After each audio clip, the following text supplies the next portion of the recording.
तुम्हारे रिश्ते में सच में बहुत दिक्कतें आ गई हैं? क्या तुम्हारे रिश्ते को अब ठीक करना असंभव हो गया है? हाँ, क्या तुम्हारे रिश्ते में अब तुमको ही विश्वास नहीं है ठीक हो पाएगा? तुम हार मानने लगी हो क्या प्यार में? अगर इन सब बातों का जवाब हाँ है तो बस आज का दिन तुम्हारे लिए स्वर्णिम अक्षरों में लिखा जाने वाला है।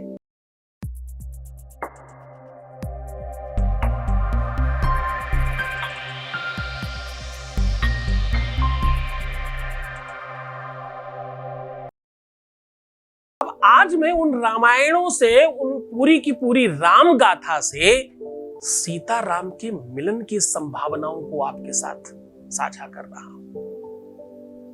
सीता की प्रेम गाथा आपको बता रहा हूं। सीता ने दोबारा टूटे हुए रिश्ते को, जो पूरी तरह से एक तरह से खत्म हो गया था, अब कुछ होने वाला ही नहीं था, एक देश में भी दोनों नहीं थे, एक कोई दूसरे देश में चला गया, एक कोई दूसरे देश में चला गया, दूरी की संभावनाएं 100% बहुत ज्यादा हो गई थी, उसके बावजूद वो एक हो पाए।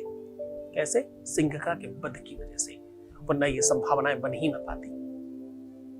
हाँ, कि सीता राम दरस असबर से जैसे सावन की झड़ी, इनके पटुका की कोर उनके चुनरी की छोर, दोनों दोनों प्राण इनके प्राण में बसाऊ है सखी, सीता राम जू को गांठ में बंधाओ ये सखी। वो गांठ बांधने की परंपरा पर हमने कुछ काम कराया था, कोई उपाय बताया था और बहुत कारगर हुआ।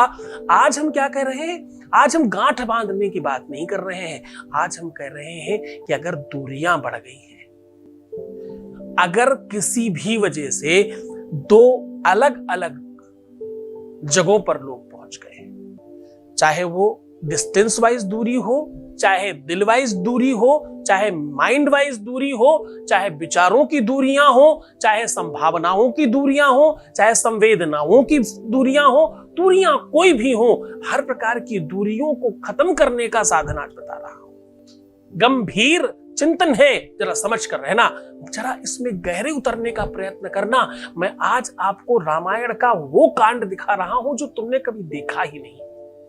रामायण देखी होगी, पढ़ी होगी, समझी होगी, पर ये कांड भी समझा था क्या कि सीता और राम के विलगता को, सीता और राम के वियोग को संयोग में परिणत करने का साधन क्या था? साधन था केतु का अच्छा करना। 9 ग्रहों की बजाय कुछ नहीं होता, 9 ग्रह ही हैं जो सब कुछ करते हैं, 9 ग्रह ही हैं जो जीवन में सुख और दुख लाते हैं। तभी तो रावण ने शनि को उल्टा टांग रखा था, क्योंकि उसे पता था शनि सीधा हुआ तो हम गए काम से। ग्रह ही सब कुछ करते हैं, ये बात रावण को भी पता थी। तो हम ये कथा फिर कभी बताएंगे, हम इसमें और बहुत सारी बातें हैं आपके जानने वाली, वो भी बताएंगे। पर आज हम कह रहे हैं कि वियोग को संयोग में, आहा क्या बात है, मैं कह रहा हूं भाई, वियोग को संयोग में परिणित करने का साधन है आज, वियोग को संयोग में बनाने का साधन है आज। आपको करना इतना है कि कोई भी एक चाकू ले लेनी है। इस चाकू में सबसे पहले बहुत सावधानी से अपनी ही जीभ से थोड़ा सलाइवा लेकर के अपनी रिंग फिंगर से चाकू के ऊपर उनका नाम लिख दीजिए जिनको आप अपने जीवन में बांधना चाहते हैं, जिनके जीवन में अपने और उनके जीवन के संकट काट देना चाहते हैं, यहां पर उनका नाम लिख दीजिए सलाइवा से। दूसरी तरफ अपना खुद का भी नाम लिख दीजिए सलाइवा से ही। अब ये किधर किसका लिखना है इसे कोई फर्क नहीं पड़ता। इतना करने के बाद अपनी चारपाई के पैर के साइड में, पैताना बोलते हैं, जहां पैर आप करते हैं जिधर, उधर गद्दे के नीचे रात्रि में दबा के रख दीजिए। ये काम मंगलवार के दिन करिएगा, अधिक लाभ होगा। करने को तो इससे आप अन्य दिन में भी कर सकते हो, गुरुवार के दिन भी करने में कोई बुराई नहीं। ये उपाय गुरुवार मंगलवार बहुत फायदेमंद है। उसे रात भर रखा रहने दीजिए। पहले ही 2 मिनट के बाद वो काम शुरू कर देगा। फिर सुबह उठ करके इसे किसी भी जमीन में कहीं दबवा दीजिए। छोटी चाकू, बड़ी चाकू, कोई भी आप आकार की ले सकते हैं। मात्र इतना करने से आपके अपने जीवन के संकट समाप्त होने लग जाएंगे। अब देखिए, ये टोटका है और एक विधा है। विधा और टोटके को संलग्न किया गया है। आप उसको अपने ऐसी जगह दबा रहे हैं, आप उस ग्रह को चरणानुरक्त बना रहे हैं, आप चरणानुरागी बना रहे हैं, आप ऐसा कह रहे हैं, ऐसा इनडायरेक्टली बना रहे हैं कि आपके जीवन में सुख आएगा ही आएगा। ये हठ योग के अंतर्गत की बात बता रहा हूं। पूरे मन से, पूरी श्रद्धा से, पूरे विश्वास के साथ उपाय करना। खूब खुश रहिए, खूब मुस्कुराइए, खूब सुंदर बनिए, खूब अच्छे से रहने का प्रयत्न करिए। मैं हूं ना तुम्हारे साथ, मेरा आशीर्वाद तुम्हारे साथ है। तुम बच्चे हो, तुम वैसे ही रहना। तुम्हारे जीवन को सुखमय बनाने के लिए मैं पूरा प्रयत्न कर रहा हूं। मैं 24 घंटे में सिर्फ 2 घंटे ही तो सोता हूं। किसके लिए? तुम्हारे लिए।